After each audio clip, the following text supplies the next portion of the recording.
Dahil marami po kaming na-harvest na kastanyas, kaya heto, sinubukan ko pong lutuin. Hi, hello, minasan, konnichiwa. Tara, samahan nyo kami today's mini vlog. Ito nga po pala yung kauna-unahang chestnut na na-harvest namin dun sa bukid. Kadalasan po namin na-harvest ito ay tuwing pagsapit po ng bare months. Mga bandang October ay nagsisilaglagan na po yung mga bunga. Dahil hindi pa ako marunong magluto ng chestnut, kaya nanood muna ako kung paano po nila ito niluluto. Minsan ang ginagawa ko lang po kasi dito sa kastanyas ay pinapakuluan lang po. Mas madali po yun, kaso nga lang medyo mahirap din siyang balatan. Kaya gumaya ako ng ibang luto kung paano siya mas madaling balatan. Ganito nga po yung napanood ko mga auntie, hinihiwa po nila sa gitna. Kaya sabi ko parang mas madali siyang balatan mga auntie, kaya ginaya ko naman. Pagkatapos nga po ng ilang minuto ay eto na po yung mga nahati-hati ko. Expectation versus reality po to mga auntie. Ito nga lang po ilulutuin ko, konti lang po para magkasya po dun sa kawali. Kaninang umaga, sinubukan ko po magluto ng kastanyas, kaso nilaga naman po. Sa atin po sa Pinas ay hindi pa po ako nakakita ng kastanyas. May nabasa ako sa comment section na ang pagluto daw po sa kastanyas ay dun sa buhangin o kaya naman sa maliliit na bato. Dahil hindi pa ako marunong sa ganun, kaya ganito na lang po yung gagawin natin. Naglagay nga lang po pala ako dito ng asukal, tubig at saka ng oil. Hayaan ko lang to ng kumulo hanggang sa maging ganito na po yung itsura. Medyo malagkit nga lang po pala ito dahil naglagay po ako dito ng konting asukal. Habang niluluto ko to, parang napapaisip na ako na napakabilis niya ng balatan. Kaso nga lang, akala ko lang pala yun mga auntie. Kapag pinakuluan pala natin siya ng tubig, eh napakabilis lang po niyang maluto.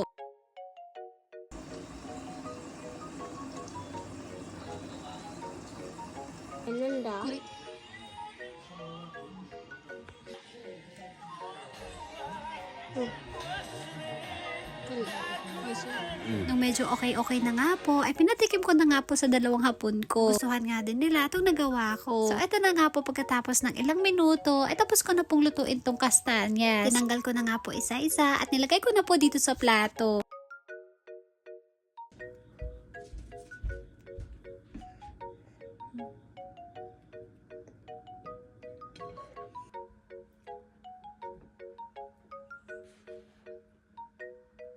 Akala ko, buo ko po siya matatanggal dun sa balat. Akala ko lang pala yun mga auntie.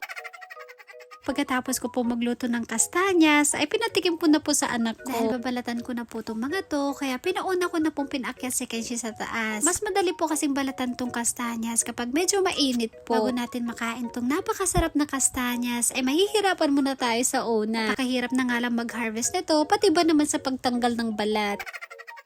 Para mas mabilis po siyang balatan, ay meron po ako ditong ginagamit na pangbalat talaga ng kastanyas. Ay sa wakas mga auntie, pagkatapos po ng ilang oras, ay tapos ko na po siyang mabalatan. Hindi po siya ganun kadaling balatan mga auntie. Inabot po ako dyan ng 1 oras. Tignan nyo mga auntie, 1 oras ko po yung binalatan, pero eto lang po yung mga nakuha kong laman.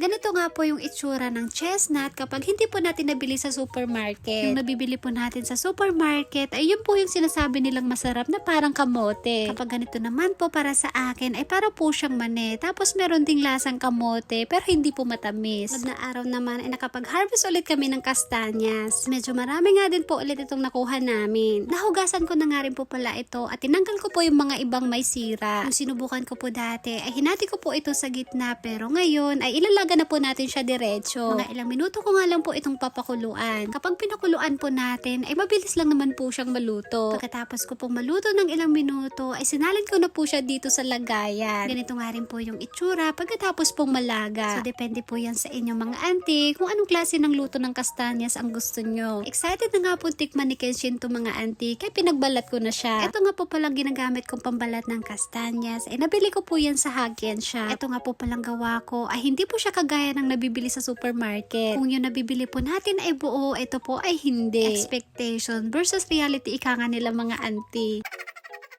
Ano po kaya yung mas madaling gawin dito sa kastanyas? Yung tipong kapag binalatan natin ay yung hindi po siya maduduro. Kapag nagbabalat kasi ako ay hindi po siya maganda mga auntie.